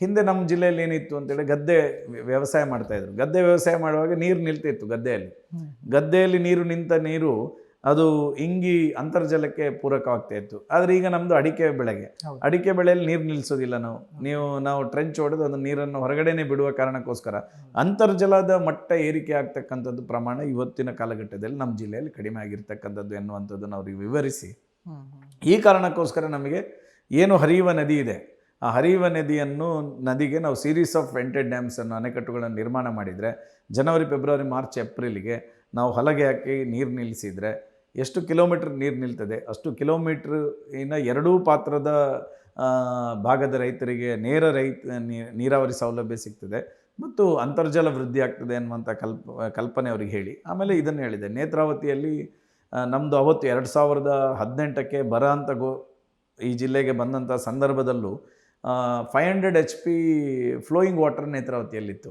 ಸೊ ನಾನು ಅದನ್ನು ಸನ್ಮಾನ್ಯ ರಾಕೇಶ್ ಸಿಂಗ್ ಅವರಿಗೆ ಹೇಳಿದಾಗ ನಾನು 500 HP ಫ್ಲೋಯಿಂಗ್ ವಾಟರ್ ನೇತ್ರಾವತಿಯಲ್ಲಿದೆ. ಸೊ ನಮಗೆ ಈ ಥರದ ಸಮಸ್ಯೆಗಳಾದಾಗ ನೀವು ವೆಂಟೆಡ್ ಡ್ಯಾಮ್ ನಿರ್ಮಾಣ ಮಾಡಿ ಏತ ನೀರಾವರಿ ಪ್ರಾಜೆಕ್ಟ್ ನಮ್ಗೆ ಕೊಟ್ಟರೆ ಒಂದು 10-15 ಗ್ರಾಮಗಳಿಗೆ ಗ್ರಾಮ ಪಂಚಾಯತ್ ವ್ಯಾಪ್ತಿಗೆ ನಾವು ಅಲ್ಲಿ ನಮ್ಮಲ್ಲಿ ಉತ್ತರ ಕರ್ನಾಟಕದಲ್ಲಿ ಲಿಫ್ಟ್ ಇರಿಗೇಷನ್ ಮಾಡಿದರೆ ಕೆನಲ್ ಮಾಡಲೇಬೇಕು. ಆದರೆ ನಮ್ಮಲ್ಲಿ ಕೆನಲ್ ಮಾಡಬೇಕಾದಂಥ ಅವಶ್ಯಕತೆ ಇಲ್ಲ. ನಮ್ಮ ಪ್ರತಿ ಒಂದು 2 ಬೆಟ್ಟದ ಬುಡದಲ್ಲಿ ಅದರ ಸಮತಟ್ಟು ಪ್ರದೇಶದಲ್ಲಿ ನಾವು ಗದ್ದೆನೋ ಅಥವಾ ತೋಟ ಮಾಡಿರ್ತೇವೆ. ಅದರ ಎರಡೂ ಬದಿಗೆ ನ್ಯಾಚುರಲ್ ಕೆನಲ್ ಇದೆ. ಅಂದರೆ ನಾವು ತುಳುವಿನಲ್ಲಿ ನಾವು ತೋಡು ಅಂತ ಹೇಳ್ತೇವೆ ಇರುತ್ತೆ. ಸೊ ನಾನು ರಾಕೇಶ್ ಸಿಂಗ್ ಅವ್ರಿಗೆ ಹೇಳಿದ್ದವುದೇ, ನಮಗೆ ನೀವು ನಮ್ಮಲ್ಲಿ ನ್ಯಾಚುರಲ್ ಗ್ರಾವಿಟಿಯಲ್ಲಿ ಹೋಗ್ತಕ್ಕಂಥ ಕೆನಲ್ಸ್ ಇದೆ, ನ್ಯಾಚುರಲ್ ಕೆನಲ್ಸ್ ಇದೆ. ಸೊ ಒಂದು ಕಡೆಯಿಂದ ನೀವು ಪಂಪ್ ಮಾಡಿ ಜಸ್ಟ್ ಅದಕ್ಕೆ ಎಲ್ಲಿ ನ್ಯಾಚುರಲ್ ಆಗಿ ಫ್ಲೋ ಇರದೆ ಅಲ್ಲಿಗೆ ನಾವು ಅದನ್ನು ಒಂದು ನೀರಿನ ಸಂಪರ್ಕ ಮಾಡಿಬಿಟ್ರೆ, ವಾರದಲ್ಲಿ 1 ದಿನ ಆ ಕೆನಲ್ಗೆ ನಾವು ನೀರು ಬಿಟ್ಟರೆ ಎಲ್ಲರೂ ಇಡೀ ಆ ಭಾಗದ ರೈತರಿಗೆ ಅನುಕೂಲ ಆಗ್ತದೆ. ಸೊ ನೀವು ನಮಗೆ ಲಿಫ್ಟ್ ಇರಿಗೇಷನ್ ಕೊಡಬೇಕು ಅಂತ ಹೇಳಿದಾಗ ಖಂಡಿತ ನೀವು ಅದಕ್ಕೆ ನೀವೊಂದು ಲೆಟ್ರ್ ಕೊಡಿ ಅಂತ ಹೇಳಿ ಮುಖ್ಯಮಂತ್ರಿಗೆ ಲೆಟ್ರ್ ಕೊಡಿ ಅಂತೇಳಿ ನಾನು ಮುಖ್ಯಮಂತ್ರಿ ಆಗಿದ್ದಂಥ ಯಡಿಯೂರಪ್ಪ ಸಾಹೇಬ್ರಿಗೆ ಲೆಟ್ರ್ ಕೊಟ್ಟೆ. ಪ್ರಾಯಶಃ ನನಗೆ 840 ಕೋಟಿ ರೂಪಾಯಿಯ ಒಂದು ಏತ ನೀರಾವರಿ ಪ್ರಾಜೆಕ್ಟ್, ದಕ್ಷಿಣ ಕನ್ನಡ ಜಿಲ್ಲೆಯ ಮೊದಲ ಏತ ನೀರಾವರಿ ಪ್ರಾಜೆಕ್ಟ್ ನಮಗೆ ಮುಗಿರಡಿಕೆ ಸನ್ಮಾನ್ಯ ಯಡಿಯೂರಪ್ಪ ಸಾಹೇಬರು ಸ್ಯಾಂಕ್ಷನ್ ಮಾಡಿ ಕೊಟ್ಟಿದ್ದಾರೆ. ಇವತ್ತು ಕೆಲಸ ಪೂರ್ಣದ ಹಂತದಲ್ಲಿದೆ. ಮುಗಿರಡ್ಕ ಇವತ್ತು ನ್ಯಾಷನಲ್ ಹೈವೇಗೆ ಹತ್ತಿರ ಆಗ್ತಕ್ಕಂಥ ಒಂದು ಸಂಪರ್ಕ ಆಗುವಂಥ ಒಂದು ಗ್ರಾಮ ಆಗಿದೆ. ನಾಳಿನ ದಿನಗಳಲ್ಲಿ ಅದೊಂದು ಟೂರಿಸಂ ಪ್ಲೇಸ್ ಆಗಿ ಅದು ಕನ್ವರ್ಟ್ ಆಗ್ತಿದೆ. ಯಾಕಂದರೆ ರಾಷ್ಟ್ರೀಯ ಹೆದ್ದಾರಿಗೆ ಬದಿಯಲ್ಲಿ ಇದೊಂದು ಒಳ್ಳೆಯ ವೆಂಟೆಡ್ ಡ್ಯಾಮು ಮತ್ತು ನೀರು ನಿಂತಿರೋ ಪ್ರದೇಶ, ಅದರಲ್ಲಿ ಮುಗಿರಡ್ಕ ಅನ್ನುವಂಥ ಒಂದು ದೈವಸ್ಥಾನ, ಇದೆಲ್ಲದ ಕಾರಣಕ್ಕೋಸ್ಕರ ಅದು ಒಂದು ಟೂರಿಸಂ ಹಬ್ಬಾಗಿ ಡೆವಲಪ್ ಆಗುವಂಥ ವ್ಯವಸ್ಥೆ. ಸೊ ಈ ರೀತಿ ಅನೇಕ ಪ್ರಾಜೆಕ್ಟ್ಗಳನ್ನು ಇವತ್ತು ಬೆಳ್ತಂಗಡಿಗೆ ತರುವಂಥ ಪ್ರಾಯಶಃ ಬೆಳ್ತಂಗಡಿಯಲ್ಲಿ ಒಂದು ಬಸ್ ಸ್ಟ್ಯಾಂಡ್ ಇರಲಿಲ್ಲ. ಸೊ ಬಸ್ ಸ್ಟ್ಯಾಂಡ್ ನಿರ್ಮಾಣ ಆಗಬೇಕನ್ನುವಂಥ ದೃಷ್ಟಿಯಿಂದ ನಾನು ಒಂದು ಬಸ್ ಸ್ಟ್ಯಾಂಡಿಗೆ ಅಂತ ಸ್ಯಾಂಕ್ಷನಿಗೆ ಹೋದೆ. ಪ್ರಾಯಶಃ ಅಲ್ಲಿ ನೋಡಿದರೆ ಜಾಗ ಸ್ವಲ್ಪ ಜಾಗ ಪಟ್ಟಣ ಪಂಚಾಯತ್, KSRTC ಜಾಗನೇ ಇಲ್ಲ ಅಲ್ಲಿ. ಸ್ವಲ್ಪ ಜಾಗ ಪಟ್ಟಣ ಪಂಚಾಯತು, ಒಂದಷ್ಟು ಜಾಗ ರೆವೆನ್ಯೂ ಡಿಪಾರ್ಟ್ಮೆಂಟು, ಒಂದಷ್ಟು ಜಾಗ ಫಾರೆಸ್ಟ್ ಡಿಪಾರ್ಟ್ಮೆಂಟ್ ಇತ್ತು. ರಾಜ್ಯದಲ್ಲಿ ಮೊದಲ ಬಾರಿಗೆ ಈ ಎಲ್ಲ ಇಲಾಖೆಗಳ ಜಾಗವನ್ನು ಏಕೀಕರಿಸಿ ಅದನ್ನು KSRTC ಸಾರಿಗೆ ಇಲಾಖೆಗೆ ಹ್ಯಾಂಡ್ ಓವರ್ ಮಾಡಿರ್ತಕ್ಕಂಥ ಕೆಲಸ ಅದು ನನಗೆ ಮಾತ್ರ ಗೊತ್ತಿದೆ. ಅದರ ಹಿಂದೆ ಎಷ್ಟು ನಾನು ಓಡಾಡಿದ್ದೀನಿ, ಎಷ್ಟು ಯಾರ್ಯಾರ ಕಾಲು ಹಿಡಿದಿದ್ದೀನಿ, ಯಾರ್ಯಾರ ಹತ್ರ ಬಯಸ್ಕೊಂಡಿದ್ದೀನಿ, ಎಲ್ಲವೂ ನನಗೆ ಗೊತ್ತಿದೆ. ನನಗೆ ಆ ಸಂದರ್ಭದಲ್ಲಿ ಸನ್ಮಾನ್ಯ ಶ್ರೀರಾಮುಲು ಅವರು ಅದರ ಸಚಿವರಾಗಿದ್ದರು. ಆಗ ನಾನು ನೆನಪು ಮಾಡಬೇಕು, ಕಟಾರಿ ಅವರು ಅದಕ್ಕೆ ಪ್ರಿನ್ಸಿಪಲ್ ಸೆಕ್ರೆಟರಿ ಆಗಿದ್ದರು. ಕಟಾರಿ ಅವರು ನನಗೆ ಒಂದು ಭಾಳ ಆತ್ಮೀಯ ಸಂಬಂಧ ಇತ್ತು. ಅವರಿಗೆ ಹೋಗಿ ಕೇಳಿದಾಗ, ಇಲ್ಲ ಒಂದು ಸ್ವಲ್ಪ ಈ ವರ್ಷಕ್ಕೆ ಫಂಡ್ ಇದೆ, ನೀನು ಮಿನಿಸ್ಟ್ರಿಗೆ ಲೆಟ್ರ್ ಕೊಡಿ, ನಾನು ಅದನ್ನು ಸ್ಯಾಂಕ್ಷನ್ ಮಾಡಿ ಫೈಲ್ ಮೂವ್ಮೆಂಟ್ ಮಾಡ್ತೀನಿ, ಮಿನಿಸ್ಟ್ರ್ ಹತ್ರ ಮಾತಾಡಿ ಅಂತೇಳಿ ಅವರು ನನಗೆ ಸಲಹೆ ಕೊಟ್ಟು, ಅವರು ಸಹಕಾರ ಕೊಟ್ಟು ಪ್ರಾಯಶಃ ನಮಗೆ ಈಗ ಒಂದು 12 ಕೋಟಿ ರೂಪಾಯಿಯಲ್ಲಿ ಒಂದು KSRTC ಬಸ್ಸಿನ ನಿಲ್ದಾಣ ಪ್ರಾರಂಭ ಆಗ್ತದೆ. ಇದು ಮೊದಲ ಹಂತಕ್ಕೆ ಬಿಡುಗಡೆ ಆಗಿದೆ. ಇನ್ನೂ ಮುಂದಿನ ಹಂತಕ್ಕೆ ನಮಗೆ ಅದಕ್ಕೆ ಅನುದಾನಗಳ ಅವಶ್ಯಕತೆ ಇದೆ. ನಾನು ಸರ್ಕಾರಕ್ಕೆ ಈಗಾಗಲೇ ಲೆಟ್ರ್ ಕೊಟ್ಟಿದ್ದೇನೆ. ಅದನ್ನು ಫಿನಿಷ್ ಮಾಡಲಿಕ್ಕೂ ಮತ್ತು ಮುಂದಿನ ಅನುದಾನಗಳನ್ನು ಕೊಡಬೇಕು ಅನ್ನುವಂಥದ್ದನ್ನು ಹೇಳಿದ್ದೀನಿ.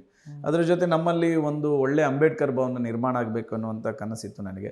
ಸೊ ದಿ ಫಸ್ಟ್ ಟೈಮ್ ಒಂದು ಸೋಷಲ್ ವೆಲ್ಫೇರಲ್ಲಿ ಡಿಪಾರ್ಟ್ಮೆಂಟಿಗೆ ಕ್ರೀಡಾ ಇಲಾಖೆ, ಯೋಜನಾ ಮತ್ತು ಕ್ರೀಡಾ ಇಲಾಖೆಯ ಜಾಗವನ್ನು ಸಮಾಜ ಕಲ್ಯಾಣ ಇಲಾಖೆಗೆ ಹಸ್ತಾಂತರ ಮಾಡಿ ಯೋಜನಾ ಮತ್ತು ಕ್ರೀಡಾ ಇಲಾಖೆಗೆ ಬೇರೊಂದು ಕಡೆಯಲ್ಲಿ 10 ಎಕರೆ ಜಾಗ ಕೊಟ್ಟು ಇವತ್ತು ತಾಲೂಕಿನ ಹೃದಯ ಭಾಗದಲ್ಲಿ ಒಂದು ಅಂಬೇಡ್ಕರ್ ಭವನಕ್ಕೆ ನಾವು ಶಿಲಾನ್ಯಾಸ ಇನ್ನು ಮಾಡಲಿಕ್ಕಿದ್ದೇವೆ. ಈಗಾಗಲೇ ಅದಕ್ಕೆ ಅನುದಾನ ಬಂದಿದೆ.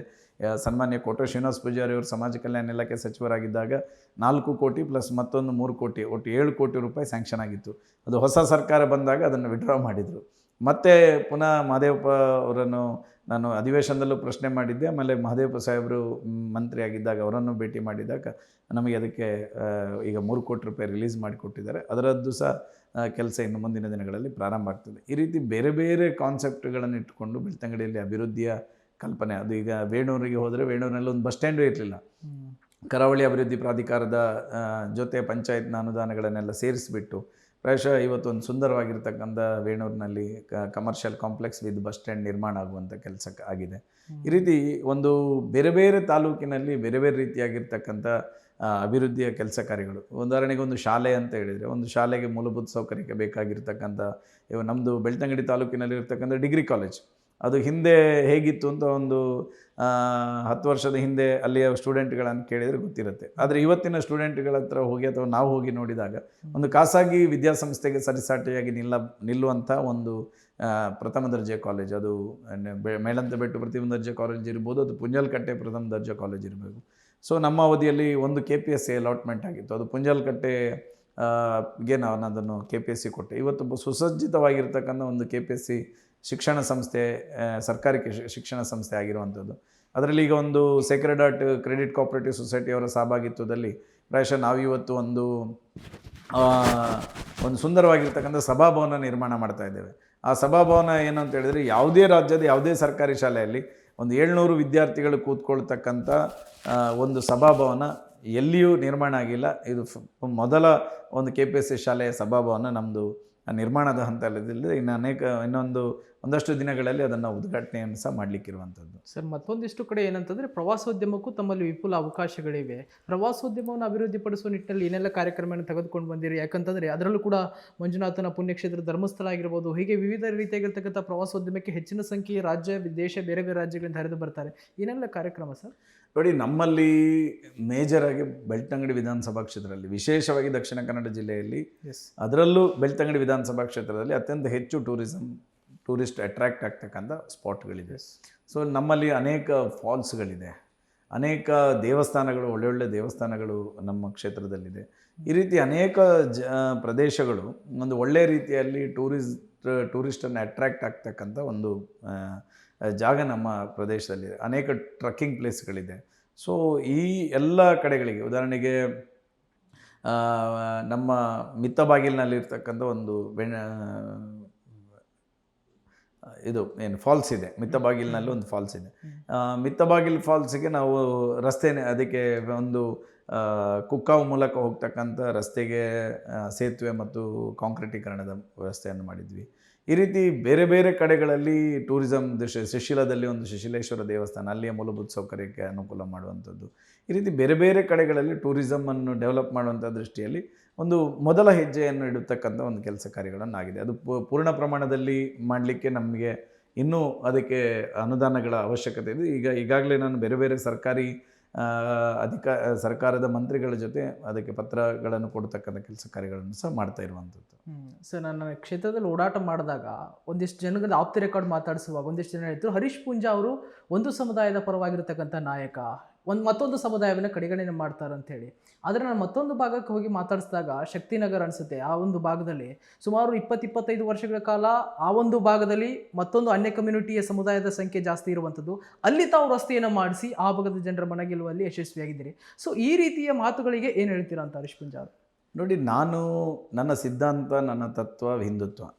ನಾನು ಹಿಂದುತ್ವದ ಆಧಾರದಲ್ಲಿ ಬಂದಿರುವನು. ಹಿಂದುತ್ವದಲ್ಲಿ ಕಾಂಪ್ರಮೈಸ್ ಇಲ್ಲ ನಂದು.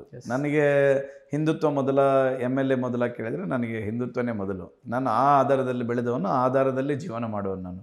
ಆದರೆ ಒಬ್ಬ ಜನಪ್ರತಿನಿಧಿಯಾಗಿ ನಾನು ಆಯ್ಕೆ ಆದ ನಂತರ ನನ್ನ ಕ್ಷೇತ್ರದ ಜನರನ್ನೆಲ್ಲರನ್ನೂ ಸಮಗ್ರತೆಯಲ್ಲಿ ಅಭಿವೃದ್ಧಿಯ ಕೆಲಸ ಕಾರ್ಯಗಳನ್ನು ಮಾಡುವಂಥದ್ದು ನನ್ನ ಬದ್ಧತೆ.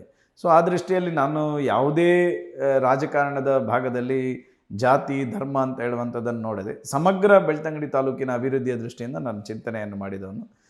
ಉದಾಹರಣೆಗೆ ಶಕ್ತಿನಗರ ಟು ಪಿಳ್ಚಂಡಿಕಲ್ ರೋಡ್ ಏನಿದೆ, ಆ ರಸ್ತೆಯು ಅನೇಕ ವರ್ಷದ ಬೇಡಿಕೆ ಇತ್ತು. ಅದರಲ್ಲಿ ಅನ್ಯ ಧರ್ಮದ ಬಂಧುಗಳು ವಾಸವಾಗಿದ್ದರೂ ಸಹ ಇಡೀ ಈ ಭಾಗದಿಂದ ಆ ಭಾಗಕ್ಕೆ ಸಂಪರ್ಕವನ್ನು ಕಲ್ಪಿಸ್ತಕ್ಕಂಥ ರಸ್ತೆ ಆಗಿತ್ತು. ಆ ರಸ್ತೆಯನ್ನು ಸಹ ನಿರ್ಮಾಣ ಮಾಡ್ತಕ್ಕಂಥ ಕೆಲಸ ಸುಮಾರು 24 ವರ್ಷದ ನಂತರ ಅದಕ್ಕೆ ಯಾವುದೇ ರೀತಿಯಾಗಿರ್ತಕ್ಕಂಥ ಅನುದಾನಗಳು ಬಂದಿರಲಿಲ್ಲ. ಈ ಸಲ ನಾವು ಅದಕ್ಕೆ ರೀಡಾಮರೀಕರಣ ಮಾಡ್ತಕ್ಕಂಥ ವ್ಯವಸ್ಥೆಗಳನ್ನು ಮಾಡಿದ್ದೀವಿ. ಮತ್ತು ನನ್ನ ಕಚೇರಿಗೆ ಯಾವ ಧರ್ಮದವರು ಬಂದರೂ ನನ್ನ ಮಾನವೀಯತೆಯ ನೆಲೆಗಟ್ಟಿನಲ್ಲಿ ಅವರಿಗೆ ಏನು ಸಹಕಾರ ಮಾಡಬೇಕು ಆ ಸಹಕಾರವನ್ನು ಮಾಡ್ತಕ್ಕಂಥ ಪ್ರಾಮಾಣಿಕ ಕೆಲಸವನ್ನು ನಾನು ಮಾಡ್ತಾಯಿದ್ದೇನೆ. ಹಾಗೆ ಅಂತೇಳಿ ನಾವು ರಾಷ್ಟ್ರದ ಚಿಂತನೆಯಿಂದ ಬದುಕುವವರು, ಹಿಂದುತ್ವವನ್ನು ಉಸಿರಾಗಿಟ್ಟುಕೊಂಡು ಬದುಕುವವರು, ಹಿಂದುತ್ವಕ್ಕೋಸ್ಕರ ಮೊದಲ ಆದ್ಯತೆಯಲ್ಲಿ ಕೆಲಸ ಮಾಡುವವನು ನಾನೊಬ್ಬ ಜನಪ್ರತಿನಿಧಿ ಅನ್ನೋದಕ್ಕಿಂತಲೂ ನಾನೊಬ್ಬ ಕಾರ್ಯಕರ್ತ. ಎಸ್ ಸರ್, 8 ವರ್ಷದ ಅಭಿವೃದ್ಧಿಯ ಲಿಸ್ಟನ್ನು ತೆರೆದಿಟ್ರಿ. ಮುಂದಿನ 2 ವರ್ಷದ ಕಾರ್ಯಯೋಜನೆ ಏನು ಅಂತ? ನೋಡಿ, ಇವತ್ತು ಬೆಳ್ತಂಗಡಿ ವಿಧಾನಸಭಾ ಕ್ಷೇತ್ರದಲ್ಲಿ ನಾನು ಅನೇಕ ಸಾಮಾಜಿಕ ಬದ್ಧತೆಯ ಕೆಲಸ ಕಾರ್ಯಗಳನ್ನು ಪ್ರಾರಂಭ ಮಾಡಿರ್ತಕ್ಕಂಥ. ಏನಂತ ಹೇಳಿದ್ರೆ, ನಮ್ಮ ತಾಲೂಕಿನಲ್ಲಿರ್ತಕ್ಕಂಥ ನಾನು ಸಂಕ್ರಾಂತಿಗೆ ಒಂದು ಸಾಮರಸ್ಯದ ಸಂಕ್ರಾಂತಿ ಅನ್ನುವಂಥ ಒಂದು ಕಾರ್ಯಕ್ರಮವನ್ನು ಮಾಡಿದ್ವಿ. ಬೆಳ್ತಂಗಡಿ ತಾಲೂಕಿನ 129 ಕಾಲೋನಿಗಳಿಗೆ ಭೇಟಿಯನ್ನು ಕೊಟ್ಟು ಅವ್ರ ಜೊತೆ ಊಟ ಮಾಡಿ, ಅವ್ರ ಜೊತೆ ತಿಂಡಿ ತಿಂದು, ಅವರ ಸುಖ ಕಷ್ಟಗಳನ್ನು ಅರಿತುಕೊಂಡು, ಕಾಲೋನಿಯ ಅಭಿವೃದ್ಧಿಯ ಬಗ್ಗೆ ಚಿಂತನೆ ಮಾಡಿಕೊಂಡು, ನೋಡಿಕೊಂಡು, ಮಾತಾಡಿಕೊಂಡು ಬರ್ತಕ್ಕಂಥ ಒಂದು ಒಳ್ಳೆಯ ಕಾರ್ಯಕ್ರಮವನ್ನು ನಮ್ಮ ವಿಧಾನಸಭಾ ಕ್ಷೇತ್ರದಲ್ಲಿ ಸಾಮರಸ್ಯದ ಸಂಕ್ರಾಂತಿ ಅಂತ ಮಾಡಿದ್ವಿ. ಸುಮಾರು 10 ದಿನಗಳ ಕಾಲ ನಿರಂತರವಾಗಿ 129 ಕಾಲೋನಿಗಳಿಗೆ ಭೇಟಿ ಮಾಡುವಂಥ ಒಂದು ಕಾರ್ಯವನ್ನು ಮಾಡಿದ್ವಿ. ಆ ದೃಷ್ಟಿಯಲ್ಲಿ ಅದರ ನಂತರದ ದಿನಗಳಲ್ಲಿ ನಮ್ಮ ಎಲ್ಲ ವಿಧಾನಸಭಾ ಕ್ಷೇತ್ರದಲ್ಲಿರ್ತಕ್ಕಂಥ ಮಲಯಾಳಂ ಮಾತಾಡ್ತಕ್ಕಂಥ ಒಂದಷ್ಟು ಬಂಧುಗಳು ನಮ್ಮ ಕ್ಷೇತ್ರದಲ್ಲಿದ್ದಾರೆ. ಅವ್ರ ಜೊತೆಗೆ ಬಿಸು ಪರ್ಬ ಎನ್ನುವಂಥ ಒಂದು ಒಳ್ಳೆಯ ಕಾರ್ಯಕ್ರಮಗಳನ್ನು ನಾವು ಆಯೋಜನೆ ಮಾಡಿದ್ವಿ. ಮೊನ್ನೆ ನಮ್ಮ ಕ್ಷೇತ್ರದಲ್ಲಿ ಯಾರೆಲ್ಲ ಡಿಸ್ಟಿಂಕ್ಷನ್ ಪಡೆದಿರ್ತಕ್ಕಂಥ ವಿದ್ಯಾರ್ಥಿಗಳಿದ್ದಾರೆ, ಅದು SSLC ಇರ್ಬೋದು ಅಥವಾ PUC ಇರ್ಬೋದು, ಸುಮಾರು 1,500 ವಿದ್ಯಾರ್ಥಿಗಳಿಗೆ ಒಂದು ಸನ್ಮಾನ ಮಾಡ್ತಕ್ಕಂಥ ಕಾರ್ಯಕ್ರಮಗಳನ್ನು ಮಾಡ್ತಾಯಿದ್ವಿ. ಈ ರೀತಿ ಬೇರೆ ಬೇರೆ ರೀತಿಯಾಗಿರ್ತಕ್ಕಂಥ ಕಾರ್ಯಕ್ರಮಗಳನ್ನು ಸಾಮಾಜಿಕ ಬದ್ಧತೆಯಲ್ಲಿ ಮಾಡ್ತಕ್ಕಂಥದ್ದನ್ನು ಸಹ ನಾವು ರೂಢಿಸಿಕೊಂಡಿದ್ದೇವೆ. ಈಗ ಮುಂದಿನ ತಿಂಗಳಿಗೆ ನಾವು ಯಾರೆಲ್ಲ ದಲಿತ ಸಮಾಜದ ವಿದ್ಯಾರ್ಥಿಗಳು PUC ಮಾಡ್ತಾಯಿದ್ದಾರೆ, ಡಿಗ್ರಿ ಮಾಡ್ತಾಯಿದ್ದಾರೆ, ಮತ್ತು ಯಾರೆಲ್ಲ ಪೋಸ್ಟ್ ಗ್ರ್ಯಾಜುಯೇಷನ್ ಮಾಡ್ತಾಯಿದ್ದಾರೆ, ಅವರಿಗೆಲ್ಲರಿಗೂ ನಮ್ಮದೇ ಆಗಿರ್ತಕ್ಕಂಥ ಶ್ರಮಿಕ ಸೇವಾ ಟ್ರಸ್ಟ್ನ ಮೂಲಕ ವಿದ್ಯಾರ್ಥಿ ವೇತನವನ್ನು ಕೊಡ್ತಕ್ಕಂಥ ಕಾರ್ಯಕ್ರಮವನ್ನು ಯೋಚನೆ ಮಾಡಿದ್ದೇವೆ.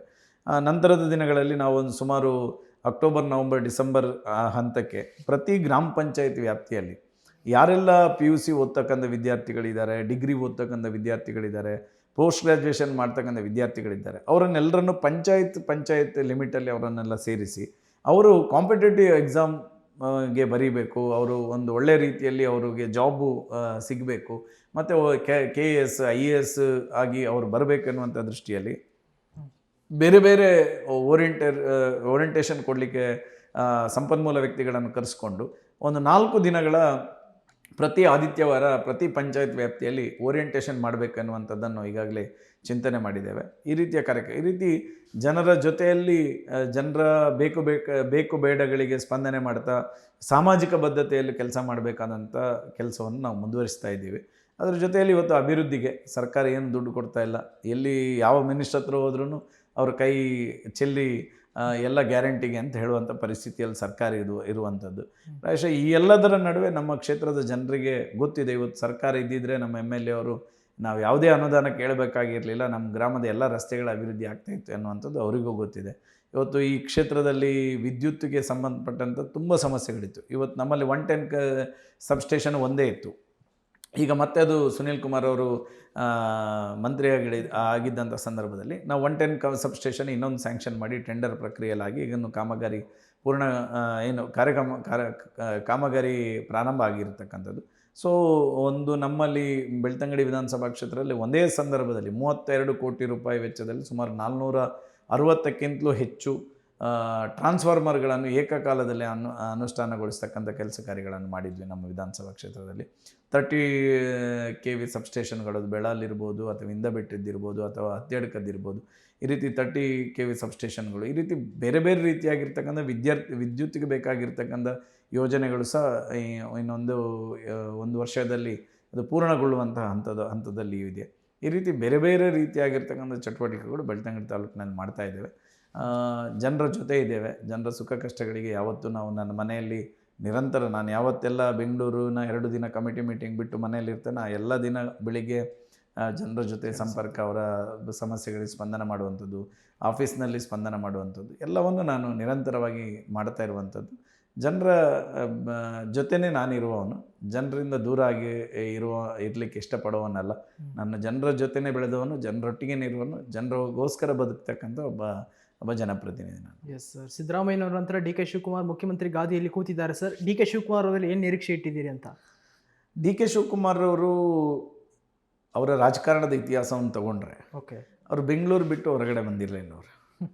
ಅವರು ಏನು ರಾಜಕಾರಣ ಇದ್ರೂ ಬೆಂಗಳೂರು ನಗರಾಭಿವೃದ್ಧಿ ಬಿಟ್ಟರೆ ಅಲ್ಲಿಂದ ಅವರು ಹೊರಗಡೆ ಬಂದಿರಲಿಲ್ಲ. ಮೊದಲ ಬಾರಿಗೆ ಅವರು ಹೊರಗಡೆ ಬಂದಿರೋದು.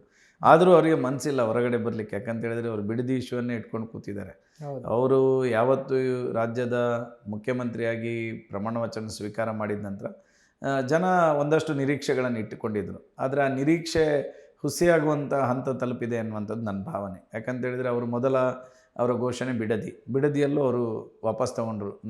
ಯಾರೆಲ್ಲ ಕೊಡ್ತೀರಿ ಅವರಿಗೆ ಅದನ್ನು ಮಾತ್ರ ನಾವು ತಗೊಂಡು ಲೇಔಟ್ ಮಾಡ್ತೀವಿ ಅಂತ ಹೇಳಿದರು. ಸೊ ಈ ರೀತಿ ಅವರ ಪ್ರತಿಯೊಂದು ನಡೆಗಳು ಜನರಲ್ಲಿ ಪ್ರಶ್ನೆಯನ್ನು ಮೂಡಿಸ್ತಾ ಇದೆ. ಜನರಲ್ಲಿ ಇಲ್ಲ ಅಭಿವೃದ್ಧಿಗೋಸ್ಕರ ಏನು ಮಾಡ್ತಾ ಇಲ್ಲ ಅನ್ನುವಂಥದ್ದು ಭಾವನೆಗೆ. ಈಗ ಮತ್ತೆ ಏರ್ಪೋರ್ಟು ವಿಷಯಕ್ಕೆ ಸಂಬಂಧಪಟ್ಟಂಥ ವಿಷಯವನ್ನು ಸಹ ಕನಕಪುರದಲ್ಲಿ ಮಾಡಬೇಕು ಅಂತ ನಿಶ್ಚಯ ಮಾಡಿದ್ದಾರೆ. ಆದರೆ ಬೆಂಗಳೂರು ಅಂತ ಹೇಳಿದರೆ ಕನಕಪುರ ಬೆಂಗಳೂರೇ ಅಂತ ಆದರೆ ಉತ್ತರ ಕರ್ನಾಟಕ ಮಧ್ಯ ಕರ್ನಾಟಕ ಯಾವಾಗ ಡೆವಲಪ್ ಆಗುವಂಥದ್ದು. ಸೊ ತುಮಕೂರು ಭಾಗಕ್ಕೆ ಏರ್ಪೋರ್ಟು ಅನ್ನು ಮಾಡಿದಿದ್ರೆ ಸೊ ನಮ್ಮ ಕರ್ನಾಟಕ ಡೆವಲಪ್ ಆಗ್ತಾಯಿತ್ತು. ಇವತ್ತು ನಮ್ಮ ವಿಷನ್ ಸನ್ಮಾನ್ಯ DK ಶಿವಕುಮಾರ್ ಹತ್ರ ವಿಷನ್ ಇದೆ ಅಂತ ತಿಳ್ಕೊಂಡಿದ್ದೆ. ಆದರೆ ಅವರು ತನ್ನ ಸ್ವಾರ್ಥಕ್ಕೋಸ್ಕರ ಕನಕಪುರಕ್ಕೆ ತೊಗೊಂಡೋಗ್ತಾರೆ ಅಂತ ಹೇಳಿದ್ರೆ ನನ್ನ ವಿಷನ್ ಅಂತ ಹೇಳಿ ವಿಷನರಿ ಒಬ್ಬ ಪೊಲಿಟಿಷಿಯನ್ ಅಂತ ಹೇಳೋಕ್ಕಾಗಲ್ಲ.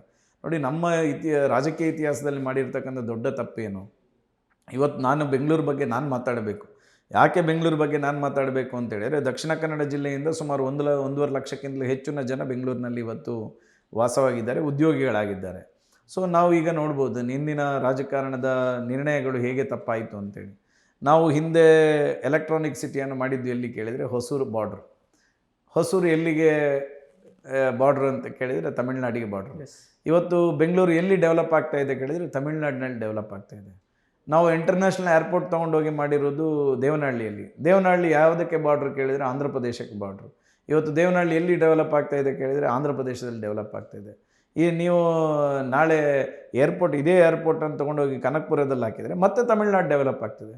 ಸೊ ನಮಗೆ ವಿಪುಲವಾಗಿರ್ತಕ್ಕಂಥ ಅವಕಾಶ ಇತ್ತು. ಅವತ್ತು ನೀವು ಎಲೆಕ್ಟ್ರಾನಿಕ್ ಸಿಟಿಯನ್ನು ತಂದು ನೆಲಮಂಗಲನೋ ಕುಣಿಗಲ್ಲಲ್ಲೋ ಹಾಕಿದ್ದಿದ್ರೆ ಹಾಸನದವರೆಗೆ ಡೆವಲಪ್ ಆಗ್ತಾಯಿತ್ತು, ಮಂಗಳೂರುವರೆಗೆ ಡೆವಲಪ್ ಆಗ್ತಿತ್ತು. ಅದೇ ಇಂಟರ್ನ್ಯಾಷನಲ್ ಏರ್ಪೋರ್ಟನ್ನು ಮೈಸೂರು ರೋಡಿಗೆ ಹೋಗ್ತಾ ಇದ್ದರೆ ಮೈಸೂರು ಮತ್ತು ಬೆಂಗಳೂರು ಡೆವಲಪ್ ಆಗ್ತಿತ್ತು, ಟ್ವಿನ್ ಸಿಟಿ ಆಗ್ತಾಯಿತ್ತು. ಇವಾಗ ಮತ್ತೆ ನಾವು ಅದೇ ತಪ್ಪನ್ನು ಮಾಡ್ತೀವಿ ಅಂತ ಹೇಳಿದ್ರೆ ನಮ್ದು ಏನಿದೆ ವಿಷನ್? ನಮ್ಮ ವಿಷನ್ ಇರಬೇಕು. ನಾವಿವತ್ತು ರಾಜಕಾರಣದಲ್ಲಿ ಇರೋದಿಲ್ಲ, ಅದು ಬೇರೆ ಪ್ರಶ್ನೆ. ಆದರೆ ಮುಂದೆ ಬರ್ತಕ್ಕಂಥ ಸಮಾಜಕ್ಕೆ ಒಂದು ಒಳ್ಳೆಯ ರೀತಿಯಾಗಿರ್ತಕ್ಕಂಥ ಸಮಾಜವನ್ನು ಕಟ್ಟುವಂತಹ ಕೆಲಸವನ್ನು ನಾವು ಇವತ್ತು ಮಾಡಬೇಕಾಗ್ತದೆ. ಸೊ ಈ ನಿಟ್ಟಿನಲ್ಲೂ ನಾನು ಅವರು ವಿಷನರಿ ಪೊಲಿಟಿಷಿಯನ್ ಅಂತ ತಿಳ್ಕೊಂಡಿದ್ದೆ. ಆದರೆ ಅವರು ಯಾವಾಗ ಕನಕಪುರದ ಮತ್ತು ಬಿಡದಿಯ ಹಿಂದೆನೇ ಇದ್ದಾರೆ, ಅವರೂ ಸಹ ಅವರ ಸ್ವಾರ್ಥ ಮತ್ತು ಅವರ ಸ್ವಾಹಿತಾಸಕ್ತಿಗೋಸ್ಕರ ಕೆಲಸ ಮಾಡುವಂಥ ಮುಖ್ಯಮಂತ್ರಿ ಆಗಲಿಕ್ಕೆ ಹೊರಟಿದ್ದಾರೆ ಅಂತ ತಿಳ್ಕೊಂಡಿದ್ದೀನಿ ಸರ್. ಮುಂದಿನ ಚುನಾವಣೆ ದೃಷ್ಟಿಕೋನದಿಂದ ಸಿದ್ದರಾಮಯ್ಯನವ್ರನ್ನಾದರೆ ಒಬ್ಬ ಹಿಂದೂ ವಿರೋಧಿ, ದೇವಸ್ಥಾನಗಳಿಗೆ ಹೋಗಲ್ಲ, ಕೈ ಮುಗಿಯಲ್ಲ, ಕುಂಕುಮವನ್ನು ತಿರಸ್ಕರಿಸುತ್ತಾರೆ ಎನ್ನುವಂಥ ಮಾತಿಟ್ಕೊಂಡು ತಾವು ದಾಳಿಗಿಳಿತಿದ್ರಿ. ಆದರೆ DK ಶಿವಕುಮಾರ್ ಸರ್ ಅಪ್ಪಟ ಶಿವಭಕ್ತ, ಹಿಂದುತ್ವದ ಬಗ್ಗೆ ಜಪ ಮಾಡ್ತಾರೆ, ನಿಮ್ಮ ಭಾಗಕ್ಕೂ ಓಡಾಟ ಮಾಡ್ತಾರೆ. ಇಂತಹ ನಾಯಕನನ್ನು ಹೇಗೆ ಫೇಸ್ ಮಾಡ್ತೀರಿ ಮುಂದಿನ ಚುನಾವಣೆಯಲ್ಲಿ ಅಂತ? ನೋಡಿ, DK ಶಿವಕುಮಾರ್ ಒಬ್ಬರು ಹಿಂದೂ. ಎಸ್, ಒಬ್ಬ ಹಿಂದುವಾಗಿ ಹಿಂದೂ ಒಂದು ಕರ್ತವ್ಯ ಇದೆ. ಓಕೆ, ದೇವರ ಪೂಜೆ ಮಾಡಬೇಕು, ದೇವಸ್ಥಾನಕ್ಕೆ ಹೋಗಬೇಕು, ತಾಯಿ ಕಾಲು ಹಿಡಿಬೇಕು, ತಂದೆ ಕಾಲು ಹಿಡಿಬೇಕು, ಹಿರಿಯರ ಕಾಲು ಹಿಡಿದು ಆಶೀರ್ವಾದ ತಗೊಳ್ಬೇಕು. ಹಿಂದೂ ಸಮಾಜದ ಸಂಸ್ಕೃತಿಯನ್ನು ಪ್ರತಿಯೊಬ್ಬ, ಅದು ಕಾಂಗ್ರೆಸ್ನಲ್ಲಿರುವಂಥ ಹಿಂದೂ ಮಾಡಬೇಕು, BJPಯಲ್ಲಿದ್ದ ಹಿಂದೂ ಮಾಡಬೇಕು. ಸಿದ್ದರಾಮಯ್ಯವರು ಮಾಡ್ತಾಯಿದ್ರು, ಸಿದ್ದರಾಮಯ್ಯನವರ ಹೆಂಡತಿನೂ ಮಾಡ್ತಾಯಿದ್ರು. ಸಿದ್ದರಾಮಯ್ಯವರು ಮಾಡಿದ್ದು ಯಾವುದೇ ಮೀಡಿಯಾದಲ್ಲಿ ಬರ್ತಾ ಇರಲಿಲ್ಲ, ಯಾವುದೇ ಫೋಟೋ ಬರ್ತಾ ಇರಲಿಲ್ಲ. DK ಮಾಡಿದ್ದು ಎಲ್ಲವೂ ಫೋಟೋ ಬರುತ್ತೆ, ವಿಡಿಯೋ ಬರುತ್ತೆ, ಎಲ್ಲವೂ ಬರುತ್ತೆ. ಸೊ ಆ ಕಾರಣಕ್ಕೋಸ್ಕರ ನಾವು ತಿಳ್ಕೊಂಡಿರೋದು ಭಾಳ ಸಾಫ್ಟ್ ಹಿಂದುತ್ವವಾದಿ ಇದ್ದಾರೆ ಅನ್ನುವಂಥದ್ದನ್ನು DK ಶಿವಕುಮಾರ್ ಅವರು ನಾನು ನಿಮಗೆ ಇವತ್ತು ನಿಮ್ಮ ವಾಹಿನಿಯ ಮೂಲಕ ಹೇಳ್ತೇನೆ, DK ಶಿವಕುಮಾರ್ ಅವರೇ, ನೀವು ನಿಜವಾಗ್ಲೂ ಹಿಂದುತ್ವವಾದಿಯಾಗಿದ್ದರೆ, ನೀವು ನಿಜವಾಗ್ಲೂ ಹಿಂದುತ್ವವಾದಿಯಾಗಿದ್ದರೆ ನಾನು ಹೇಳ್ತೇನೆ, ನಾವು ಭಾರತೀಯ ಜನತಾ ಪಾರ್ಟಿ ಅಧಿಕಾರದಲ್ಲಿದ್ದಂತಹ ಸಂದರ್ಭದಲ್ಲಿ ಗೋಹತ್ಯೆ ನಿಷೇಧವನ್ನು ಕಾಯ್ದೆ ಜಾರಿಗೆ ತಂದರಲ್ಲ, ಅದನ್ನು ನಿಮ್ಮ ಸರ್ಕಾರ ವಾಪಸ್ ಪಡೀತಲ್ಲ. ನೀವು ನಿಜವಾದ ಹಿಂದುತ್ವ ಆಗಿದ್ದರೆ ದೇವಾನುದೇವತೆಗಳು ವಾಸ ಆಗ್ತಕ್ಕಂಥ ಗೋವಿನ ಹತ್ಯೆ ಮಾಡ್ತಕ್ಕಂಥ ಗೋಹತ್ಯೆ ನಿಷೇಧ ಕಾಯ್ದೆಯನ್ನು ವಾಪಸ್ ತನ್ನಿ. ನೀವು ಈ ರಾಜ್ಯದಲ್ಲಿ ಎಷ್ಟೋ ಅಮಾಯಕ ಹಿಂದೂ ಮಕ್ಕಳನ್ನು ಲವ್ ಜಿಹಾದ್ನ ಹೆಸರಿನಲ್ಲಿ ಬಳೆಗೆ ಬೀಳಿಸಿ ಅವರ ಜೀವನದ ಜೊತೆ ಚೆಲ್ಲಾಟ ಆಡತಕ್ಕಂಥ ಜಿಹಾದಿ ಮಾನಸಿಕತೆಯ ಏನು ಜಿಹಾದಿಗಳಿದ್ದಾರೆ, ಆ ಜಿಹಾದಿ ಮಾನಸಿಕತೆಯಿಂದ ಹೊರಗೆ ಬರ್ತಕ್ಕಂಥ ನಿಟ್ಟಿನಲ್ಲಿ ಲವ್ ಜಿಹಾದ್ ಮಾಡ್ತಕ್ಕಂಥ ವ್ಯಕ್ತಿಗಳಿಗೆ ಒಂದು ಕಠಿಣವಾಗಿರ್ತಕ್ಕಂಥ ಕಾನೂನನ್ನು ಈ ರಾಜ್ಯದಲ್ಲಿ ಜಾರಿಗೆ ತನ್ನಿ. ಈ ರಾಜ್ಯದಲ್ಲಿ ಮತಾಂತರ ನಿಷೇಧ ಕಾಯ್ದೆಯನ್ನು ಜಾರಿಗೆ ತನ್ನಿ. ಈ ದೇಶದ ಹಿಂದೂಗಳು ಅಪೇಕ್ಷೆ ಪಡ್ತಕ್ಕಂಥ ಏನು ಈ ರೀತಿಯ ಕಾಯ್ದೆಗಳಿದೆ, ಈ ರೀತಿಯ ಕಾನೂನುಗಳಿದೆ, ಅದನ್ನು ನೀವು ಜಾರಿಗೆ ತಂದರೆ ಅವತ್ತು ನಾವು ನಿಮ್ಮನ್ನು ಹಿಂದುತ್ವವಾದಿ ಅಂತ ತಿಳ್ಕೊಳ್ತೀವಿ. ನಿಮಗೆ ಬೇಕಾದಾಗ ನೀವು ಮಂಗಳೂರಿನ ಬಾಂಬ್ ಸ್ಫೋಟ ಆಗಿರ್ತಕ್ಕಂಥವನು ಬ್ರದರ್ಸ್ ಅಂತ ಹೇಳ್ತೀರಿ, ನಾನು ಬ್ರದರ್ಸ್ ಜೊತೆ ಜೀವನ ಮಾಡ್ತೀನಿ ಅಂತ ಹೇಳ್ತೀರಿ. ನಿಮ್ಮದು ಎಲ್ಲವನ್ನು ಈ ರಾಜ್ಯದ ಜನ ನೋಡಿದ್ದಾರೆ ಸ್ವಾಮಿ. ಇವತ್ತು ಏನು ಇದು ಸ್ಮಾರ್ಟ್ ಯುಗ ಇದು. ಇವತ್ತು ನಾನು ಇದು ಹೇಳಿದ್ದು, ಈ ಮಾತು ಹೇಳಿದ್ದು ಇನ್ನೊಂದು 25 ವರ್ಷದವರೆಗೂ ವಿಶ್ವವಾಣಿಯಲ್ಲಿ ರೆಕಾರ್ಡ್ ಆಗಿರ್ತದೆ. ಸೊ DK ಶಿವಕುಮಾರ್ ಹಿಂದೆಲ್ಲ ಏನೆಲ್ಲ ಮುಸಲ್ಮಾನರ ಬಗ್ಗೆ ಮಾತಾಡಿದ್ದಾರೆ ಎಲ್ಲವೂ ಡಾಕ್ಯುಮೆಂಟ್ ಇದೆ. ಸೊ ಇವತ್ತು ನೀವೇನೋ ಒಂದು ಮಾತು ಹೇಳಿದ ತಕ್ಷಣ ನೀವು ಸಾಫ್ಟ್ ಹಿಂದುತ್ವವಾದಿಗಳಾಗಲ್ಲ. ನೀವು ಸಾಫ್ಟ್ ಹಿಂದುತ್ವವಾದಿಗಳಾಗಬೇಕಾದ್ರೆ ನೀವು ಗೋಹತ್ಯೆ ನಿಷೇಧ ಕಾಯ್ದೆ ಜಾರಿಗೆ ತನ್ನಿ, ಲವ್ ಜಿಹಾದಿಗೆ ಬ್ರೇಕ್ ಹಾಕ್ತಕ್ಕಂಥ ಒಂದು ಕಾನೂನನ್ನು ರೂಪಿಸಿ, ಮತಾಂತರ ನಿಷೇಧ ಕಾಯ್ದೆಯನ್ನು ಈ ರಾಜ್ಯದಲ್ಲಿ ಜಾರಿಗೆ ತನ್ನಿ. ಆವಾಗ ನಾವು ಒಪ್ಕೊಳ್ತೀವಿ, ಆವಾಗ ನಾವು ನಿಮಗೆ ಅವರನ್ನು ಹೇಗೆ ಫೇಸ್ ಮಾಡೋದು ಅಂತ ಹೇಳ್ತೀವಿ. ಓಕೆ, ಮತ್ತೊಬ್ಬ leader sir Priyanka Kharge, BK Hariprasad ದಿನ ಬೆಳಗಾದರೆ RSS ಬಗ್ಗೆ ಮಾತಾಡ್ತಾರೆ, RSS ನೋಂದಣಿ ಬಗ್ಗೆ ಮಾತಾಡ್ತಾರೆ ಸರ್. ಮತ್ತು ಹಿಂದುತ್ವದ ನಾಯಕರನ್ನ BJPಯ ಕೆಲವೊಂದಿಷ್ಟು ನಾಯಕರನ್ನ ಹಣಿಸಲು ಮಣಿಯಲು ಪ್ರಿಯಾಂಕಾ ಖರ್ಗೆ ಅವರಿಗೆ ಗೃಹ ಖಾತೆ ಕೊಟ್ಟಿದ್ದಾರೆ ಹೈಕಮಾಂಡ್ ಎನ್ನುವಂಥ ಚರ್ಚೆ, ಇದಕ್ಕೇನಂತೀರಿ ಅಂತ? ಪ್ರಿಯಾಂಕಾ ಖರ್ಗೆ ಅವರಿಗೆ ಬಗ್ಗೆ ನಾನು ಮಾತಾಡೋದಿಲ್ಲ. ಓಕೆ, ಯಾಕಂತ ಹೇಳಿದ್ರೆ ಈ ಪ್ರಿಯಾಂಕಾ ಖರ್ಗೆ ಕಾಂಗ್ರೆಸ್ನಲ್ಲಿ 3rd ಜನರೇಷನ್ ಲೀಡರ್ ಅವ್ರು 2nd ಜನರೇಷನ್ ಅಲ್ಲ, 3rd ಜನರೇಷನ್ ಲೀಡರ್. ಓಕೆ, ಅವರಿಗೆ ಒಂದೇ ಕ್ರೆಡಿಬಿಲಿಟಿ ಇರುವಂಥದ್ದು. ಓಕೆ, ಏನು ಅಂತ ಹೇಳಿದರೆ RSS ಬಗ್ಗೆ ಮಾತಾಡೋದು ಬಿಟ್ಟರೆ ಅವರಿಗೆ ಬೇರೆ ಯಾವುದೇ ಕ್ರೆಡಿಬಿಲಿಟಿ ಕಾಂಗ್ರೆಸ್ ಪಾರ್ಟಿಯಲ್ಲಿ ಇಲ್ಲ ಅವರಿಗೆ. ಪ್ರಿಯಾಂಕಾ ಖರ್ಗೆ ಅವ್ರದ್ದು ಸಾಧನೆ ಏನಪ್ಪ? ಅವರು IT-BT ಮಿನಿಸ್ಟರ್ ಆಗಿದ್ದರು. ಅವ್ರ ಸಾಧನೆ ಪಟ್ಟಿ ಒಂದು ಸಲ ಹೇಳಲಿ. ಅವರು ಗ್ರಾಮೀಣಾಭಿವೃದ್ಧಿ ಸಚಿವರಾಗಿದ್ದರು, ಒಂದು ಸಾಧನೆ ಪಟ್ಟಿ ಹೇಳಲಿ. ಇವತ್ತು ನಾನು ಹೇಳ್ತೇನೆ, ಒಬ್ಬ ಜನಪ್ರತಿನಿಧಿಯಾಗಿ ಅವರ ಅವಧಿಯಲ್ಲಿ ಒಬ್ಬ MLA ಆಗಿದ್ದವನು ನಾನು ಹೇಳ್ತೇನೆ, ಅವರು 3 ವರ್ಷ ಗ್ರಾಮೀಣಾಭಿವೃದ್ಧಿ ಸಚಿವರಾಗಿದ್ದರಲ್ಲ. ನನ್ನ ವಿಧಾನಸಭಾ ಕ್ಷೇತ್ರಕ್ಕೆ, ಇಡೀ ರಾಜ್ಯದ ವಿಧಾನಸಭಾ ಕ್ಷೇತ್ರಗಳಿಗೆ ಎಷ್ಟು ಅನುದಾನ ಕೊಟ್ಟಿದ್ದಾರೆ ಅಂತ ಒಮ್ಮೆ ಹೇಳಲಿ ಅವರು. ನಾನು ಹೇಳ್ತೇನೆ, ನನ್ನ ಅವಧಿಯಲ್ಲಿ ಕಳೆದ 2018ರಿಂದ 23ರವರೆಗೆ ಗ್ರಾಮೀಣಾಭಿವೃದ್ಧಿಯಲ್ಲಿ ಎಷ್ಟು ಕೋಟಿ ಬಂದಿದೆ ಅನುದಾನ ನಾನು ಹೇಳ್ತೇನೆ, ಅವರು ಹೇಳಬೇಕು. ಹರೀಶ್ ಪೂಂಜಾರ ವಿಧಾನಸಭಾ ಕ್ಷೇತ್ರದಿಂದ ಹಿಡಿದು ರಾಜ್ಯದ 224 ವಿಧಾನಸಭಾ ಕ್ಷೇತ್ರದಲ್ಲಿ ಗ್ರಾಮೀಣಾಭಿವೃದ್ಧಿಯಿಂದ ಇಷ್ಟು ರಸ್ತೆ ಮಾಡಿಸಿದ್ದೀವಿ ಅಂತ ಹೇಳಿ. ಒಬ್ಬರು ಗ್ರಾಮೀಣಾಭಿವೃದ್ಧಿ ಸಚಿವರಾಗಿ ಅದಕ್ಕೆ ಬೇಕಾಗಿರ್ತಕ್ಕಂಥ ಮೂಲಭೂತವಾಗಿರ್ತಕ್ಕಂಥ ಅಭಿವೃದ್ಧಿಯನ್ನು ಮಾಡಲಿಕ್ಕೆ ಸಾಧ್ಯ ಆಗದಂಥವನು ಕೈಯಲ್ಲಿ ಆಗದವನು ಬಾಯಿಯಲ್ಲಿ ಮಾತಾಡಿದ ಅಂತ ಹೇಳುವಂಥ ಗಾದೆ ಹಾಗೆ ಇದು ಬರೀ ಬಾಯಿಯಲ್ಲಿ ಮಾತ್ರ ಇರುವಂಥದ್ದು, ಕೃತಿಯಲ್ಲಿಲ್ಲ. ಸಾಮಾನ್ಯ ಪ್ರಿಯಾಂಕಾ ಖರ್ಗೆ ಅವರು ಏನಿದ್ರು ಬಾಯಿಯಲ್ಲಿ ಮಾಧ್ಯಮದವರು ಸಿಕ್ಕಿದರೆ RSS ಅನ್ನು ಬಗ್ಗೆ ಮಾತಾಡುವಂಥದ್ದು, RSS ವಿಚಾರದ ಬಗ್ಗೆ ಮಾತಾಡುವಂಥದ್ದು. ಇದನ್ನು ಬಿಟ್ಟರೆ ಪ್ರಿಯಾಂಕಾ ಖರ್ಗೆ ಅವರ ಹತ್ರ ಯಾವುದೇ ರೀತಿಯಾಗಿರ್ತಕ್ಕಂಥ ನಾಯಕತ್ವ ಗುಣ ಇಲ್ಲ, ಯಾವುದೇ ರೀತಿಯಾಗಿರ್ತಕ್ಕಂಥ ದೃಷ್ಟಿಕೋನ ಇಲ್ಲ, ಯಾವುದೇ ರೀತಿಯಾಗಿರ್ತಕ್ಕಂಥ ವಿಷನರಿ ಪೊಲಿಟಿಷಿಯನ್ ಪ್ರಿಯಾಂಕಾ ಖರ್ಗೆ ಅಲ್ವೇ ಅಲ್ಲ.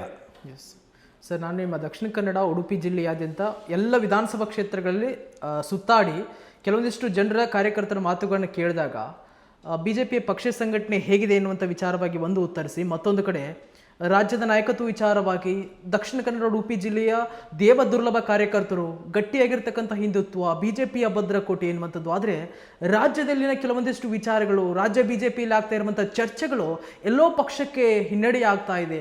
ಮುಂದಿನ ಚುನಾವಣೆಯಲ್ಲಿ ಮತ್ತೆ ಪಕ್ಷ ಅಧಿಕಾರಕ್ಕೆ ಬರಬೇಕಾದ್ರೆ ಕೆಲವೊಂದಿಷ್ಟು ವಿಚಾರಗಳು ಅಡೆತಡೆ ಉಂಟಾಗುತ್ತವೆ ಎನ್ನುವಂಥ ಮಾತುಗಳು ಕೂಡ ಕೇಳಿ ಬರ್ತಾ ಇದೆ. ಸರ್, ಇದಕ್ಕೇನು ಹೇಳ್ತೀರಂತ? ಕರ್ನಾಟಕದ ರಾಜಕಾರಣವನ್ನು ವಿಶ್ಲೇಷಿಸಿದರೆ, ಓಕೆ, ಯಾವಾಗ ಸೋಷಿಯಲ್ ಮೀಡಿಯಾ ಪ್ರಭಾವ ಜಾಸ್ತಿ ಆಯಿತು ಕರ್ನಾಟಕದಲ್ಲಿ, ಓಕೆ, ಯಾವಾಗ ಮಾಧ್ಯಮದ ಪ್ರಭಾವ ಕರ್ನಾಟಕದಲ್ಲಿ ಜಾಸ್ತಿ ಆಯಿತು, ಈ ಸಂದರ್ಭದಲ್ಲಿ ರಾಜಕಾರಣವನ್ನು ನೋಡಬೇಕಾದಂಥ ದೃಷ್ಟಿಕೋನನೇ ಬೇರೆ.